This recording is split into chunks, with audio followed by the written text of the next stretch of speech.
Hi friends, welcome to my channel.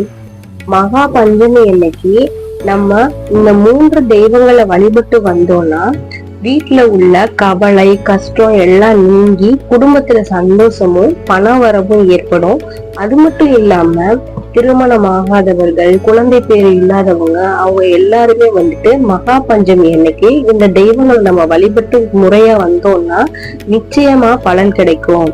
இந்த தெய்வங்களை நம்ம எந்த நேரத்துல எப்படி வணங்கணும் அப்படின்றதுதான் இந்த வீடியோல நான் சொல்ல போறேன். ஸோ இந்த வீடியோவை ஸ்கிப் பண்ணாம முழுசா பாருங்க.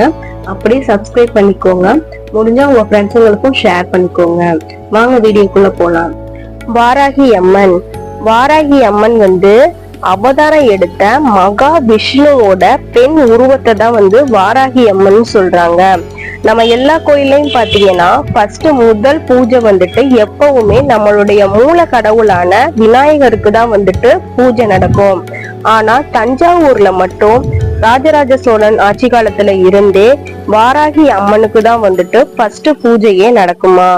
ஏன்னா அவருடைய வெற்றி எல்லாத்துக்குமே அவங்க தான் காரணமா. அதனால வாராகி அம்மனை நம்ம எப்படி வழிபடணும் அப்படின்றத நான் உங்களுக்கு சொல்றேன். காலையில பெண்கள் எழுந்து குளித்து பிரம்ம முகூர்த்தத்துல நம்ம மண் விளக்கு அகல் விளக்க 2 விளக்கு வாராகி அம்மனுக்கு ஏற்றணும். அத சாதாரண திரி இல்லாம சிவப்பு திரியில நல்லெண்ணெய் இட்டு விளக்கு ஏற்றி வந்தோம் அப்படின்னா உண்மையாலுமே நல்ல பலன் கிடைக்குமா. அதுவும் நம்ம எந்த ஒரு பூஜையா இருந்தாலும் அதை நம்ம பிரம்ம முகூர்த்தத்துல செய்யும் போது அந்த பிரபஞ்சமே சேர்ந்து நமக்கு எல்லா நன்மைகளையும் கொடுக்கும். வாராகி அம்மனுக்கு உகந்த நிறம் பச்சை. நம்ம வேப்ப இலைகளை வைத்து அவங்கள வழிபட்டு வரலாம். இரண்டாவதாக நம்ம வழிபட வேண்டிய தெய்வம் துர்க்கை அம்மன். துயரத்தை போக்கும் துர்க்கை அம்மன். துர்க்கை அம்மனை நம்ம எல்லா கோவில்களிலுமே காண முடியும். நம்ம எல்லா கோவில்களிலும் எப்படி நம்ம முதற் மூல கடவுளான விநாயகர் பெருமானை பாக்குறோமோ அதே மாதிரி எல்லா கோவில்களிலுமே கண்டிப்பா துர்க்கை அம்மன் சன்னதி இருக்கும்.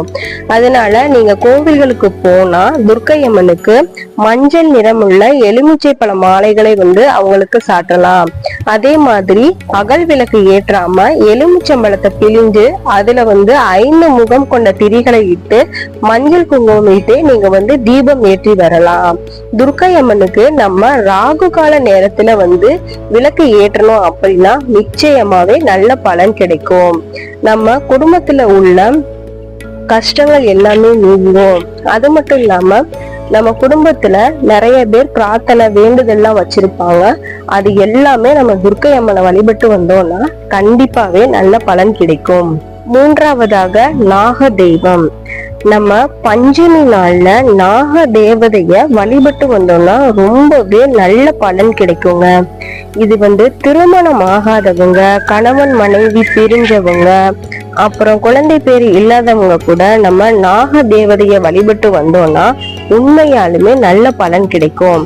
அது மட்டும் இல்லாம நாக தேவதைய வழிபட்டு வந்தோம்னா நாக தோஷம் உள்ளவங்களுக்கு தோஷம் நீங்கி கூடிய விரைவிலே அவங்களுக்கு திருமணம் ஆகும். நாக தேவதைக்கு மஞ்சள் குங்குமம் வைத்து முட்டை பால் வைத்து அவங்கள நம்ம வணங்கி வரலாம். நாக தேவதை சிலையையும் வைத்து வணங்கலாம். அது மட்டும் இல்லாம எல்லா கோவில்களிலுமே அந்த நாக புற்று இருக்கும். அதையும் நம்ம வழிபடுவது ரொம்பவே பலன் கிடைக்குங்க. இந்த மகா பஞ்சமி நாள்ல நான் சொன்ன இந்த 3 தெய்வங்களையும் கண்டிப்பா நீங்க வழிபட்டு வந்தீங்கன்னா உங்க வாழ்வுல பெரிய ஒரு மாற்றம் உருவாகும். நல்ல ஒரு பலன் கிடைக்கும். ஓகே ஃப்ரெண்ட்ஸ், உங்களுக்கு இந்த வீடியோ நல்லா பயனுள்ளதா இருந்ததுன்னா கமெண்ட் பண்ணுங்க, சப்ஸ்கிரைப் பண்ணுங்க. நான் உங்களை அடுத்த வீடியோல சந்திக்கிறேன்.